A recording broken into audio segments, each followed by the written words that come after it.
After attaining emancipation from British colonial rule, Ghana has experienced a series of political drama, unrest, and heroic moments. In this video, we examine the military and civilian head of states post-independence era. Let's get it. Poor village of Nkrofo, Ghana's first political leader was born. Born Francis Kofi Nwa Nkrumah. Nkrumah was a man who, together with others, emancipated Ghana from colonial rule. Osagyefo Dr. Kwame Nkrumah began his elementary education at Half-Assini and was mentored by a Roman Catholic priest called George Fisher. He progressed through the 10-year elementary program in 8 years. In 1925, Kwame Nkrumah had become a student teacher. His excellent grades led him into motor school, where he was tutored by Kweji Agri. Kweji Agri exposed him to the ideals of Marcus Garvey and W.E. Du Bois, hence forming the political foundation of Kwame Nkrumah. In 1930, Nkrumah had received his teacher's certificate from Prince of Wales College, now Achimota School. He, Kwame Nkrumah, went abroad to pursue his education. For 12 years, Nkrumah studied in some of the famous universities in the world. Notable among them were Lincoln University, London School of Economics, and University of Pennsylvania. In 1946, Nkrumah returned to the Gold Coast under the invitation of the United Gold Coast Convention. First, he was appointed as the secretary of the UGCC, which harbored groundbreakers such as J.B. Danquah Kweji. After the 1948 riot, Nkrumah broke away from the UGCC and formed his own party, the Convention People's Party. Unlike the UGCC, Nkrumah and the CPP functionaries sought after self-governance. Dr. Kwame Nkrumah would go on to win the 1951, the 1954, and the 1956 elections. He was elected as Prime Minister and subsequently led Ghana to independence on 6 March 1957. A firm believer in African liberation, Nkrumah pursued a radical Pan-African policy, playing a key role in the formation of the Organization of African Unity in 1963. At home, he led a massive socio-economic development that saw the springing up of infrastructure across the country.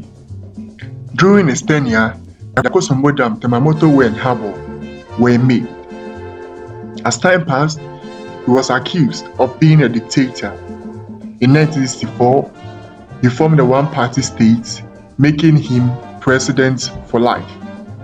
In 1966, Osagyefo Dr. Kwame Nkrumah, while paying a state visit to Vietnam, was toppled by Joseph Arthur Ankra and the National Liberation Council. This coup was carried out completely because of the things that had happened in Ghana and because of the tyranny and the despotism of Kwame Nkrumah, the deposed president. Everybody in Ghana was fed up with it.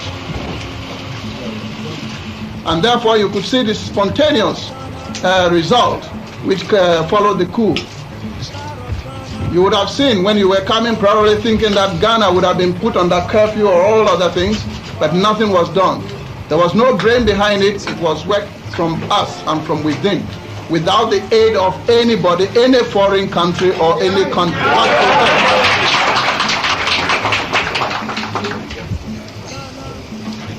It has been some of these things within Ghana that when a ruler is useless, you depose him. And therefore we have deposed Kwame Nkrumah. We don't want tyranny or anything here. He spent his last years in exile and was made co-president in Guinea. On April 27, 1972, Dr. Kwame Nkrumah was pronounced dead in Bucharest, Romania. His legacy and dream of the United States of Africa still remains a goal among many. Till today, people sing the song, Nkrumah never dies.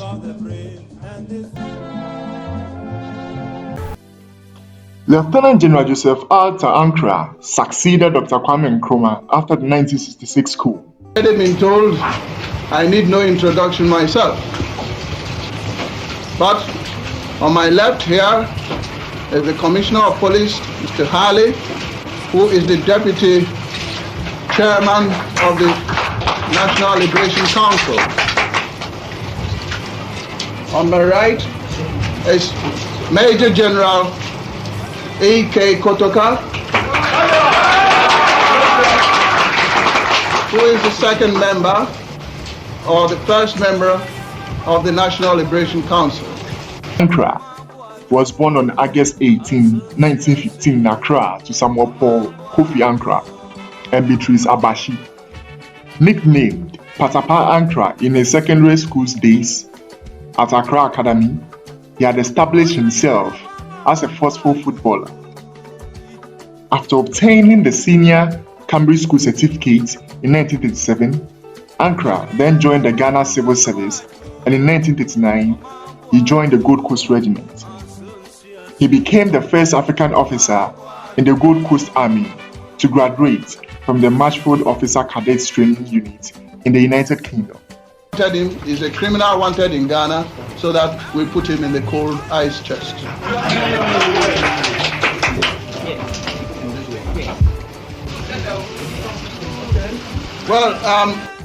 Ankra became the head of the National Investment Bank after leaving the army. However, he was heavily involved in the toppling of Nkrumah in 1966. In January 1967, he mediated between the warring factions of the Nigerian Civil War in Biafra, a mediation that took place at the Bri Botanical Gardens.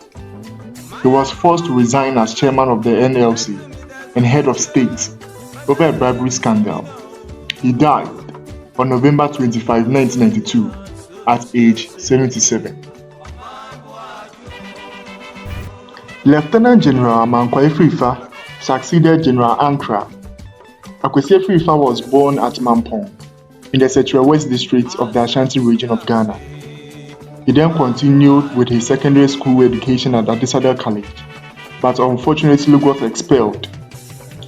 He joined the Ghana Army in 1957 and was sent to the Regular Officers Special Training School, where he underwent training. After the overthrow of Buzia's government by Champong, Efrifa, a known supporter of Buzia, was arrested 2 days later on January 1972 and detained until December 1972. Following his release, Efrifa restricted himself to farming at his very hometown in Mampong. He was later elected Member of Parliament, but he never had the opportunity to take his seat in Parliament. He was executed by the Armed Forces Revolutionary Council on June 26, 1979, following a petition by the widows of the executed generals. President John Ejekun Kufuor decided that their bodies be returned to their respective families in 2001. Edward Akufo-Addo and Kofi Abrefa-Buzia were in the helm of affairs during the Second Republic. Edward Akufo-Addo was a member of the Big Six. He became the Chief Justice and later the ceremonial president. From 31st August 1970 until his deposition by a coup d'etat on January 13, 1972, Akufo-Addo was president of Ghana in the Second Republic. Real power rested with the Prime Minister Dr. Kofi Abrefa-Buzia. On July 17, 1979, Akufo-Addo died of natural death. Born on July 11, 1913, Kofi Abrefa-Buzia was a Ghanaian political leader and an academic. He was Prime Minister of Ghana from 1969 to 1972. As a Prime Minister, he helped restore civilian government to the country following military rule. Buzia, who was a prince of Wenchi, was educated at the famous Infante Pim School. He studied at Oxford and the University of London. As a leader of the opposition against Kwame Nkrumah, he fled the country on the grounds that his life was in danger. He returned to Ghana after the overthrow of Osajefo Dr. Kwame Nkrumah's government in 1966. In 1969, the Progress Party won the parliamentary elections, paving the way for him to become the next Prime Minister.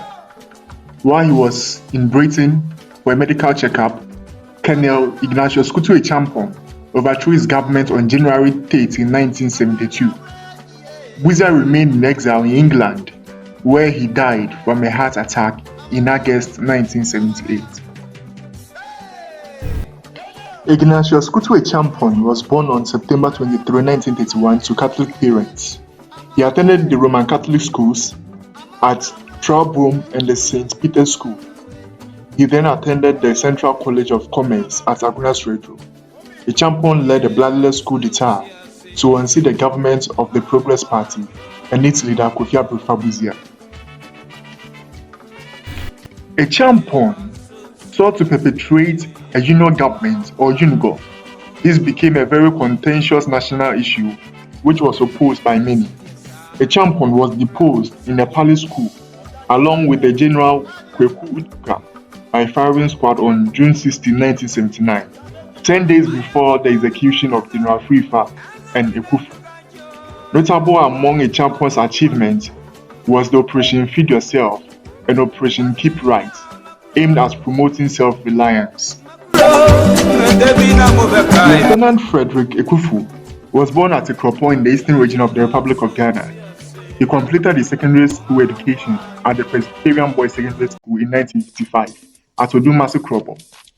He then enlisted in the Ghana Army in 1957 and trained at the Royal Military Academy, among others, receiving his commission in 1960.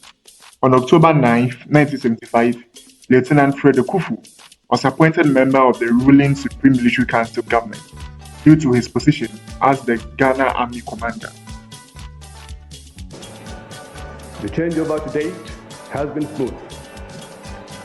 Accidents connected with it, I'm happy to inform you, have been insignificant, bearing in mind the magnitude of the operation. It is interesting to note that the overall national accident rate has rather dropped, obviously as a result of people being more careful. On July 5, 1978, he led a coup to overthrow the then head of state, General Echampong. Frederick Ekufu continued with his preparation of returning Ghana to constitutional rule, but his government was cut short on June 4, 1979, by a military coup orchestrated by the Armed Forces Revolutionary Council, led by Rawlins.